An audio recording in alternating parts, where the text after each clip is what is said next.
Assalomu alaykum hurmatli obunachilar. Bugun sizlar bilan Koreyaga kirishda eng ko'p beriladigan viza turidan biri bo'lgan Y9 vizasi haqida gaplashamiz. Y9 vizasi odatda Koreyaga kirmoqchi bo'lgan xorijiy ishchilarga beriladigan viza turi hisoblanadi.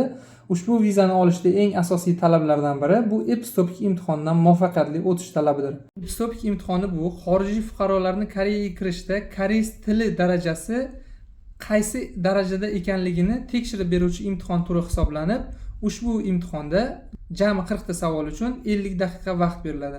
40 ta savolning 20 tasi ilkiy testlari, ya'ni o'qib yechiladigan testlar, qolgan 20 tasi esa titkiy testlari, ya'ni eshitib yechiladigan test turi hisoblanadi.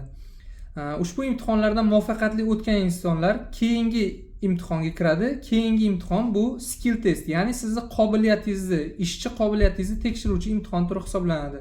Ushbu imtihonlardan muvaffaqiyatli o'tgan fuqarolarga Y9 vizasi beriladi va Koreyada bemalol ishlashlari mumkin bo'ladi. Sizga Koreya va Koreyaga oid turli xabarlar yoki shu kabi videolar qiziq bo'lsa, bizga obuna bo'ling va izohlarda siz uchun qaysi mavzular qiziqligini yozib qoldiring. Biz aynan o'sha mavzularni yoritishga harakat qilamiz. Hammaga yaxshi kayfiyat, xayr salomat bo'linglar.